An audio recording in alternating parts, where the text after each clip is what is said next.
The other funny thing that I saw is that Square Enix says they're going to have a show on the future of Final Fantasy.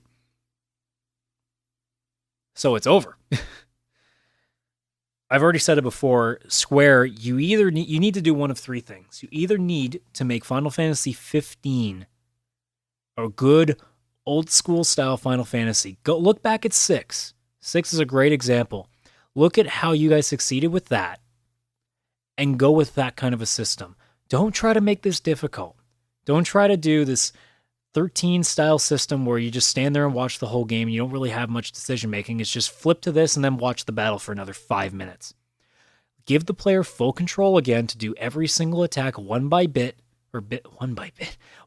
bit by bit. Stop making these whiny motherfucking heroines. Cloud and Lightning are the two most hated characters in my mind, and it's sickening to me that people love Cloud and some people really like Lightning. I don't understand why people... Same with Squall. I don't understand the idea that people like these characters that are nothing but brooding, miserable twits. Zidane is still one of my most favorite characters because he's from 9, and most people can't stand 9, and I don't understand why. Although I think I understand why. It's because they're so used to misery in their Final Fantasy games that when something's actually cheerful, they don't know how to react to it. And I don't understand why Square seemed to think that depression was like a huge deal for RPGs. Like, Persona does this better than everybody, and they do it because they use real issues and not, artificially make things up that are supposed to make them go, oh, I'm sad, cutting myself. If you really want to improve Final Fantasy, you have to make people relate to it. And you can't make people relate to it when you're putting them in situations that would never happen. Now, I'm not saying you're going to make it like real life. Persona has that advantage because, of course, they are during, they're like, it's high school life. So it's easier for them to make relations. But then again, they also take these high schoolers and they're battling demons in a world inside a TV in the case of Persona 4. But what Persona does is the actual conflicts that you see are very real. It's stuff that people can relate to.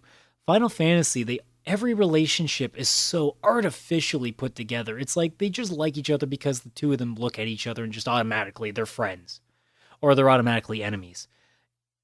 Any good RPG, if you're going to build relationships and conflicts between characters, you have to do it slowly. You can't just automatically say, here, these two are going to fight each other. Why are they going to fight each other? Well, they hate each other. Why do they hate each other? Because of this reason. Well, that makes no sense. But it's annoying.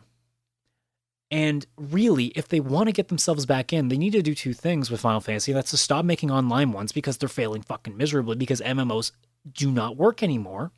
And you have to go back and make an old school style Final Fantasy. You can keep your 3D graphics, you can keep your amazing, cutscene engines, but stop making these these stupid realistic, it looks like a real battle kind of thing.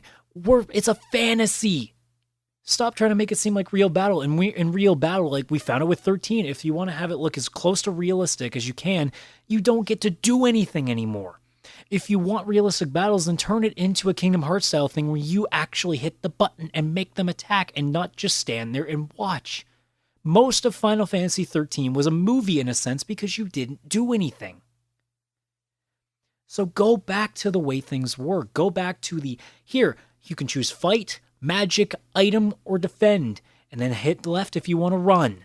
Go back to that. It made sense. Stop trying to fuck with the formula that worked. It clearly hasn't worked since 10, so stop trying to change it up. Go back to the way it was when it worked, so that way you stop losing money and stop bitching about the fact that you're losing money. And like I said, if you can't do that, then be nice. Finally make Kingdom Hearts 3 so it'll shut people the hell up because they have Half-Life syndrome now. Or finally make a damn Chrono game again because, God, why do you guys don't understand this? Look at how well Trigger and Cross did. People are clamoring for this. You released Trigger for the DS and it sold like crazy. Make a new Chrono. You're gonna make a crap ton of money because all the people that love those two games, including me, are going to pay top dollar to get that game again because we loved it.